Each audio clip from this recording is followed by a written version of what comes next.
O assunto hoje aqui no programa Espaço Aberto é saúde.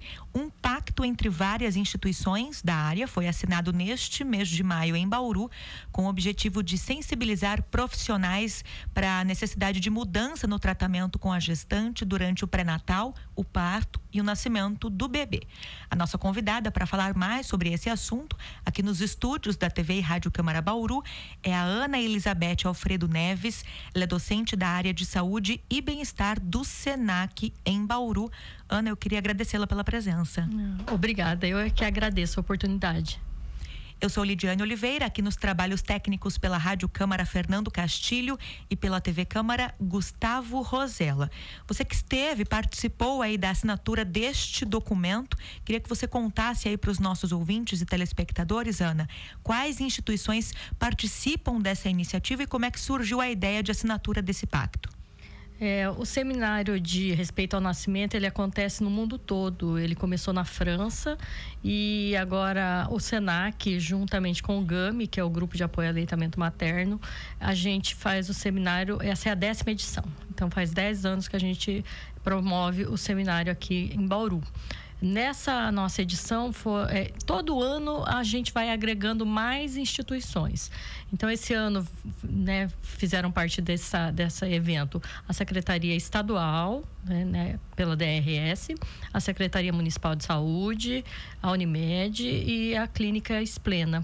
E um grupo de representantes de doulas, porque existe um movimento em Bauru para que a doula seja, ela possa fazer parte da equipe que faz parte do pré-natal, do parto e do puerpério. Então existe um movimento e nós tivemos 2 das maiores representantes aqui desse grupo de mulheres que trabalham com assistência ao nascimento e que pretendem tratar a doula agora como uma profissional também da equipe. Uhum. Em termos de ações práticas, Ana, no que o pacto facilita para a mulher na hora de você colocar em prática medidas de humanização do parto? O objetivo de todo mundo é o mesmo. A gente quer dar a melhor assistência possível. Mas para que isso de fato aconteça, precisa ter uma junção de medidas, né? Que são políticas, são institucionais, são de mudança de cultura. É uma coisa bem complicada, então precisa de muita gente envolvida e pessoas que têm o poder de mudar estruturas, Então, essa união, que foi isso exatamente que aconteceu, né? Uma junção de pessoas que têm o poder de fazer mudanças. E isso vai, com certeza, melhorar a vida de todo mundo, né? A gente fala da gestante, porque é um momento muito delicado, mas é o momento mais importante. Porque tem uma pessoa que está chegando aqui, nesse mundo. E essa pessoa, ela precisa ser muito bem recebida. Porque se ela não é bem recebida, a gente já tem estudos científicos comprovando isso, vai fazer um imprint nela, vai imprimir nela o que ela vai encontrar durante a vida toda dela. Se vai ser um mundo de violência ou se vai ser um mundo de paz, onde ela vai poder se desenvolver, a criança vai poder se desenvolver como ela precisa.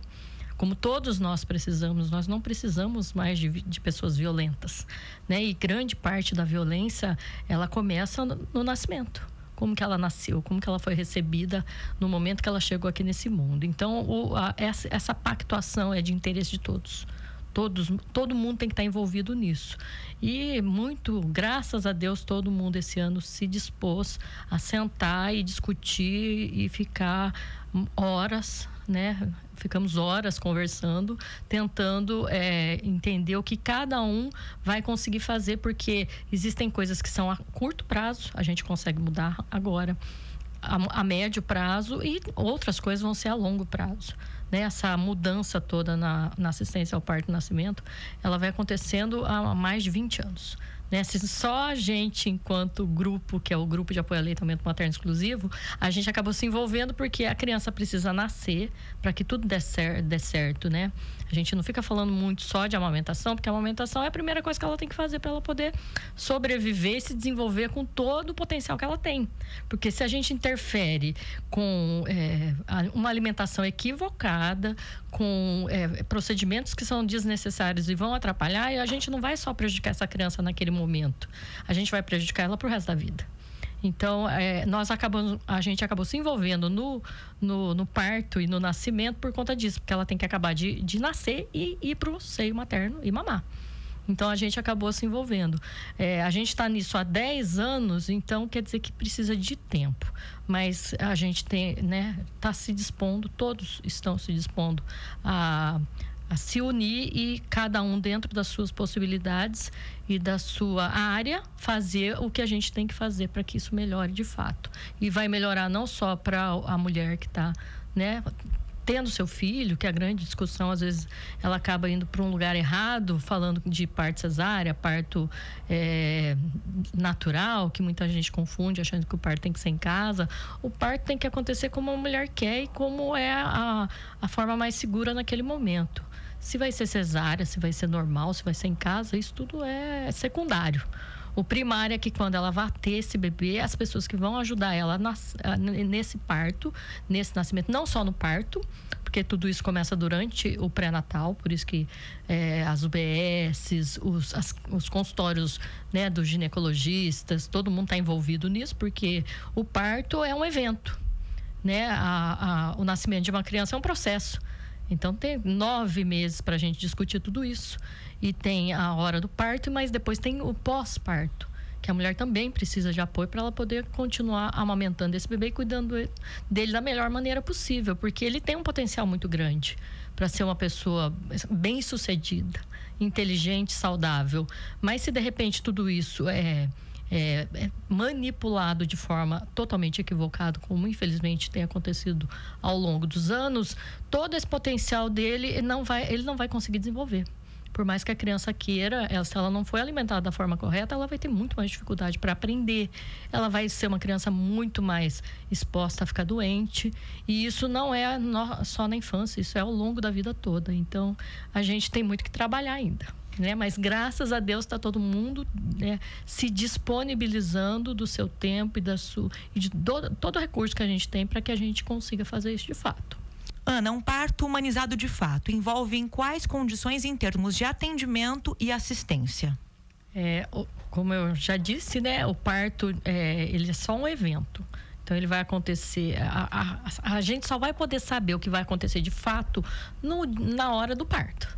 Então, por isso que uma das nossas frentes de trabalho é o agendamento de cesarianas, fazer um parto eletivo, porque isso vai trazer um prejuízo muito grande para a mulher que vai passar por um procedimento cirúrgico que não tem necessidade alguma, porque ela poderia perfeitamente ter esse filho de forma natural, desde que seja assistida como precisa. Porque também não é impor à mulher um parto natural se ela não tem do lado dela profissionais que vão fazer com que ela gerencie a dor, que ela vai ser minimizada ao máximo se tiver alguém competente do lado dela para ajudar ela a passar por esse processo. Então, uma das nossas frentes de trabalho é falar do parto, da banalização da cesariana no Brasil, que é o campeão mundial de cesárea. Em nenhum lugar do mundo se faz tanta cesárea, principalmente de forma eletiva, você marcar e ir lá e tirar o bebê. O bebê precisa do trabalho de parto para que ele nasça com toda a segurança que ele precisa ter. Se eu interferir e tirar esse bebê, muitas vezes você vai fazer um parto eletivo, o bebê tá dormindo. Ele que é o ator principal de desse evento, ele não sabe nem que ele vai nascer. E o trabalho de parto prepara ele para o nascimento, prepara ele para respirar, que ele vai precisar respirar sozinho depois. Então, muitas crianças passam por isso e depois, ao invés de ir embora junto com a mãe, ele fica numa UTI, fica numa unidade, numa incubadora para poder fazer essa adaptação que teria sido feita se ela não tivesse passado por uma intervenção cirúrgica completamente desnecessária, porque a maioria absoluta das cesáreas são desnecessárias. A gente não tira o medo da mãe de ter um parto normal por conta da cultura, de tudo que ela já ouviu, de tudo que ela já viu, da experiência muitas vezes da mãe e da família que contam coisas muito ruins e que vão influenciar ela até mesmo nessa administração da dor. Então, tem tem muitas coisas envolvendo essa hora do nascimento. Então, uma das coisas é mudar a mentalidade dos profissionais que fazem o pré-natal, para que ele, de fato, exponha para a mulher a verdade. Então, qual que é a verdade? Ela não, na maioria absoluta das vezes, não vai precisar de uma cesárea. Muito pelo contrário, a cesárea vai prejudicar ela na hora da recuperação, que um parto natural, você precisa de algumas horas para estar bem, né? A gente viu a princesa aí, como estava super bem, porque é uma coisa fisiológica, é um evento fisiológico que não vai trazer nenhum dano para a mulher.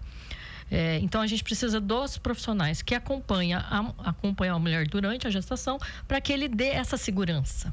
Porque a mulher precisa se sentir segura para que na hora do parto ela consiga administrar o medo dela. Porque se ela não tem medo, e é uma tendência também, né, mundial, no mundo já é assim, mas no Brasil é uma tendência muito grande das mulheres, de fato, irem atrás da verdade. Né? Que a verdade é que ela tem total segurança e condição de ter o seu filho de forma natural e que isso vai trazer um benefício muito grande para ela, especialmente para o bebê, porque, né, se a gente for pensar em prejuízo, o mais prejudicado é o bebê. Porque ele não vai passar por um processo que é o trabalho de parto, que é o que vai dar condição a ele de se desenvolver como ele precisa. Então, uma das maiores dificuldades, eu penso, que é a mudança de cultura do profissional. Porque se o profissional, a mulher escuta muito o profissional que está acompanhando ela.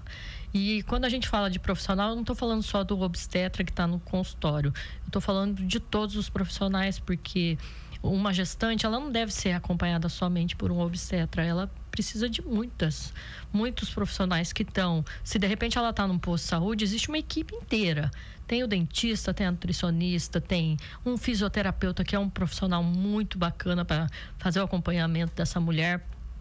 E uma das pactuações durante o seminário foi a inclusão de um psicólogo.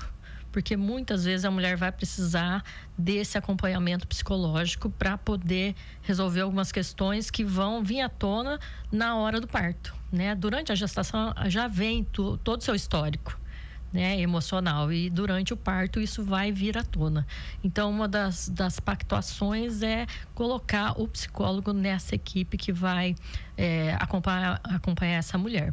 Então, para que o parto dê certo, dê tudo certo como a gente precisa que ele dê, para que essa pessoa nasça e se desenvolva e seja um cidadão que vai compor a nossa sociedade de forma positiva, a gente precisa de uma equipe. Não é um único profissional que vai conseguir fazer isso.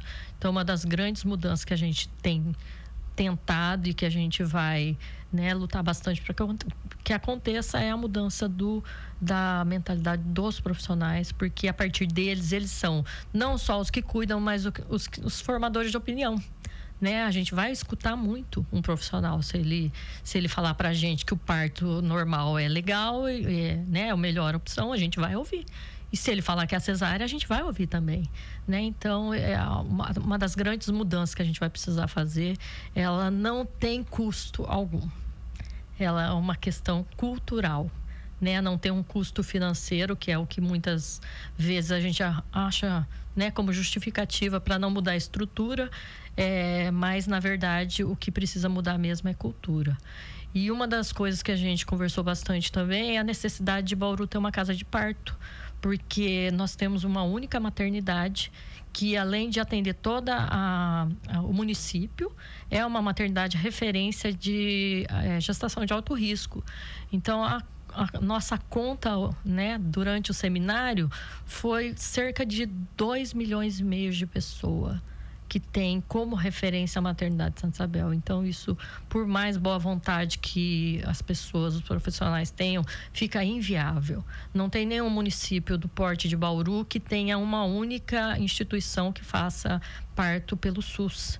Então, isso é uma das coisas que a gente vai ter que trabalhar, né, com uma certa agilidade para mudar. E uma das sugestões é a casa de parto, próxima à maternidade de Santa Isabel, que daí lá só tem parto de baixo risco e com profissionais que estão ali só para fazer o parto, e a maternidade fique para, se, né, for alguma coisa que necessite de uma intervenção, como uma UTI, centro cirúrgico, porque já tem toda a estrutura montada. Então, essa casa de parto, que é uma das sugestões muito bacana e acontece no Brasil inteiro, é uma das estruturas que Bauru vai ter que correr atrás. Ana, ainda falando sobre as condições do parto, a gente teve a morte de bebês, 2 bebês e uma gestante, durante o processo de parto em Bauru, na rede pública, causadas por suposta falha no atendimento. É uma investigação que vem acontecendo já há algum tempo. Houve a promessa de que haveria integração entre o pré-natal, que é realizado pelas unidades básicas de saúde, e o acompanhamento do parto ainda na rede pública. Isso vem acontecendo? Vem acontecendo, mas como eu acabei de falar, é um volume de mulheres muito grande, né? Então fica muito complicado administrar tudo isso. E assim, a morte de bebês numa maternidade de alto risco, não querendo justificar nada, mas é uma coisa que a gente faz essa previsão.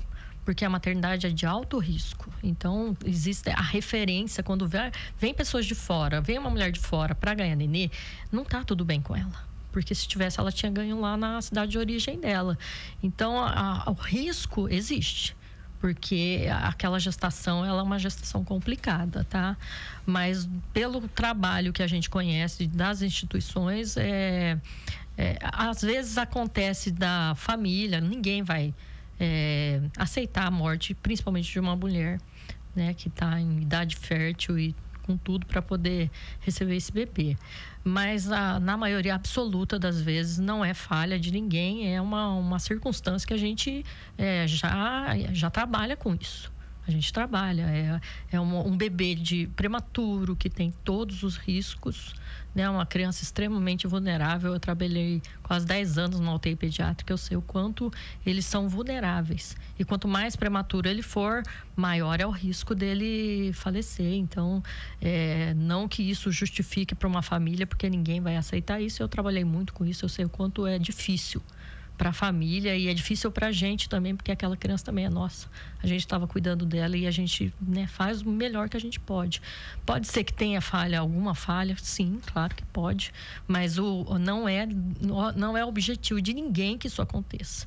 Todo o trabalho é feito para que jamais aconteça um óbito, mesmo porque se acontecer, o município tem que responder por isso. Vai abrir uma investigação de óbito perinatal da mãe ou do bebê e vai fazer uma investigação para ver de fato o que, né, aconteceu. E isso tem uma implicação para o município muito negativa. Então ninguém trabalha com essa possibilidade. A gente quer mais que dê tudo certo, por questões morais, é lógico que a gente, né, está trabalhando pela vida. E por questões legais também, que isso vai trazer uma implicação não só para o hospital que fez isso, mas para todo o município. O município vai ter que responder por isso, especialmente se for uma mãe, se for um bebê, né? Os índices de mortalidade materna e infantil vão lá em cima e isso traz um prejuízo enorme para o município, às vezes até financeiro, de repasse de verba. Então, a gente nunca está trabalhando com isso, muito pelo contrário, a gente está tentando fazer o máximo para que isso jamais aconteça. Bom, nós estamos conversando aqui no programa Espaço Aberto com a Ana Elizabeth Alfredo Neves. Ela é docente da área de saúde e bem-estar do SENAC Bauru. Eu queria conversar com você sobre o trabalho do grupo de apoio ao aleitamento materno exclusivo em Bauru. Como ele acontece?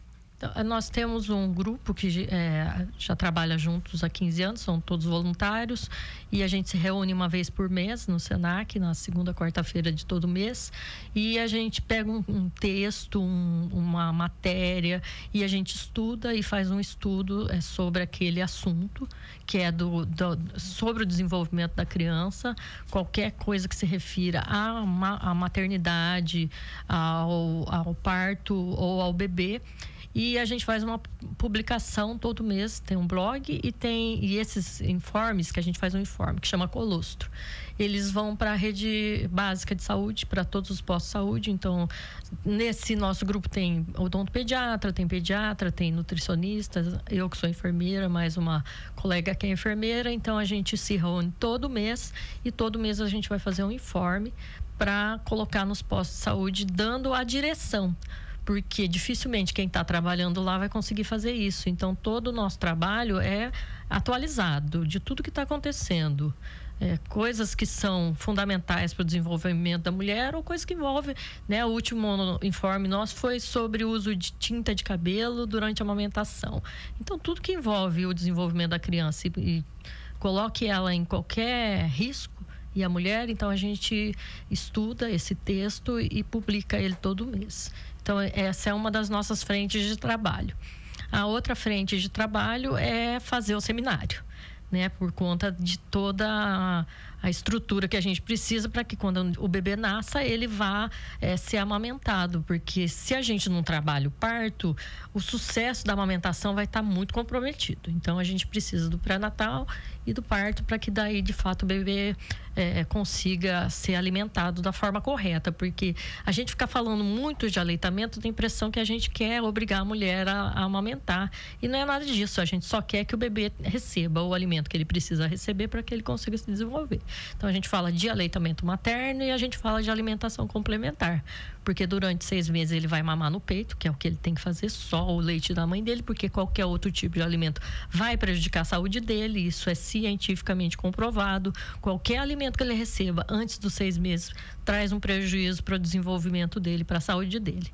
E a partir dos 6 meses a gente vai falar da alimentação correta também, porque não adianta ele ficar mamando, né? Claro que é importantíssimo ele mamar os 6 meses, mas depois ele precisa continuar se alimentando da forma correta, para que ele consiga se desenvolver.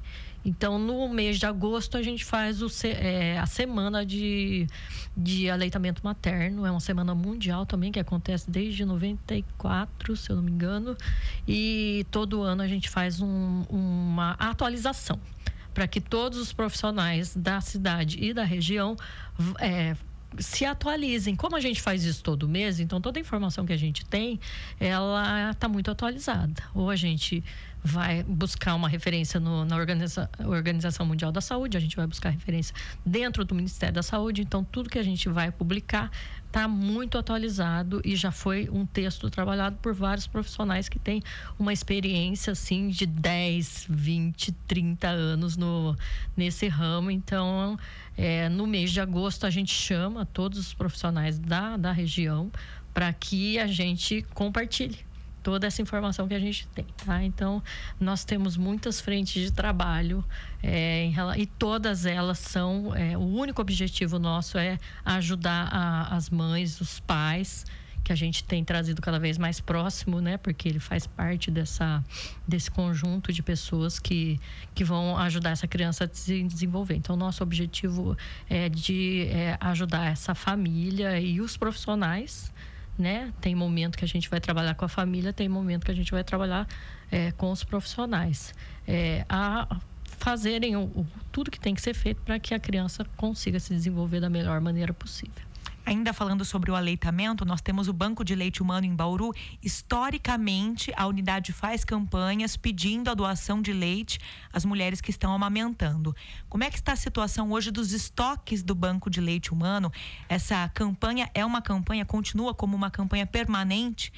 E quais mulheres podem fazer essa doação? Então, essa campanha é permanente porque, como a gente tem um número de bebês prematuros muito alto por conta da maternidade ser uma referência, não só da maternidade como dos outros hospitais terem crianças prematuras, que se o nosso bebê que nasceu no tempo correto não pode ter nenhum outro tipo de alimento, imagine aquele que nasceu prematuro, o quanto ele precisa desse leite. No mês nos meses de frio diminui muito a quantidade de leite, né? Então o banco de leite sempre está precisando de doadoras, né? Toda a quantidade é bem-vinda, não importa o quanto, importa a disponibilidade dessa mulher, que é uma pessoa muito bacana, muito iluminada, que além de alimentar seu filho ainda doa o leite, né, que não excede, porque não sobra leite. Ela pega um pouquinho do leite do filho dela e dá para outras crianças, e de repente, um vidro que ela tira, ela alimenta uma UTI inteira, né? Então é um leite muito, muito bem-vindo. E no dia 19 de maio, todo ano, a gente comemora o Dia Mundial da Doadora. Então o banco de leite sempre precisa de leite, né? O ideal também é que a mulher que, né, teve o seu bebê prematuro, ela retire o próprio leite dela, porque o leite dela ele é o mais indicado para aquele bebê, porque tem todos os nutrientes e anticorpos que o filhinho dela precisa. Então, além da mãe doadora de outras crianças, a gente incentiva muito aquela mulher que teve o bebê prematuro a retirar o leite dela e levar para o banco de leite para poder pasteurizar. A mulher que pode doar o leite é uma mulher que tenha saúde, né, que não tenha nenhum problema de saúde, que fez o pré-natal e os exames estão todos corretos, não tem nenhum problema. Então, ela já é uma potencial doadora. O banco de leite busca o leite em casa, fornece o vidro, dá todas as orientações que forem necessárias, tá? Ana, só para a gente encerrar, nós falamos de amamentação agora, né? E a importância de todo esse cuidado aí no pós-parto. Que tipos de serviços ou acompanhamentos a rede pública de saúde oferece para essa gestante que acabou de dar à luz? E o que seria a assistência ideal, na opinião de vocês? Então, a mulher, para ela amamentar, ela precisa de apoio. Sem o apoio, não só da assistência à saúde pública ou privada, fica muito difícil para ela, né? A não ser que ela tenha já uma família que ajude ela nesse momento. Então, para que ela consiga amamentar, precisa do serviço de saúde fazendo esse acompanhamento. O ideal é que um profissional do posto de saúde que acompanhou ela durante a gestação visite ela na casa dela. Isso na unidade de saúde da família já acontece. Eles fazem essa visita, que a gente fala que as coisas vão acontecer na primeira semana de vida, e é ali que ela vai continuar a amamentação, ela vai desistir. Então, ela precisa desse acompanhamento, que alguém vá até a casa para ver como é que tá. No momento que ela vai no posto de saúde, ela vai fazer o exame do pezinho do bebê, que é feito na primeira semana. Alguém faça avaliação para ver se ela está conseguindo amamentar, mesmo no consultório, né, particular, ou seja lá, ambulatório, onde for, ela precisa que alguém avalie. Então, para que a amamentação de fato aconteça, não precisa de uma estrutura física, precisa de um comprometimento dos profissionais que estão envolvidos nessa assistência do parto e do nascimento. E precisa a sociedade também apoiar, né? Porque é complicado a mulher sozinha, de repente ela precisa voltar a trabalhar, e no lugar onde ela trabalha não tem nenhum estímulo para que ela continue amamentando. Então, a gente tem trabalhado muito com o aumento da licença gestante de 6 meses, que ela tenha no lugar onde ela trabalha, se é uma grande empresa, um local onde ela possa retirar o leite para levar esse leite depois para o bebê, ou deixar em casa o leite, que o bebê possa ir até o trabalho, se for próximo da onde ela trabalha, né? Porque a mulher no mercado de trabalho já é uma realidade que a gente não vai mudar, e é isso mesmo, e a gente, né? A mulher precisa trabalhar, mas ela precisa cuidar do bebê também. Então, tem várias pessoas envolvidas nesse cuidado, não pode ficar tudo sobre a responsabilidade do serviço de saúde, porque o serviço de saúde ele tem uma infinidade de coisas para fazer, e se for só o serviço de saúde, com certeza não vai conseguir, tá? Então, ela precisa de apoio de toda a sociedade. Ok, a gente agradece a presença então da Ana Elizabeth Alfredo Neves, docente da área de saúde e bem-estar do Senac Bauru, aqui conosco, nossa convidada do programa Espaço Aberto, falando de aleitamento, falando de parto. E eu queria te agradecer, Ana, pela presença, mais uma vez, por todos os esclarecimentos, deixar os nossos microfones abertos aqui para a gente voltar a falar sempre que for necessário sobre todos esses assuntos. Obrigada. Obrigada a você. Agradeço também sua sintonia. Essa entrevista vai ao ar pela TV Câmara, Rádio Câmara, e está disponível para você acessar na internet. É só você procurar o canal da TV Câmara Bauru no YouTube. Até a próxima.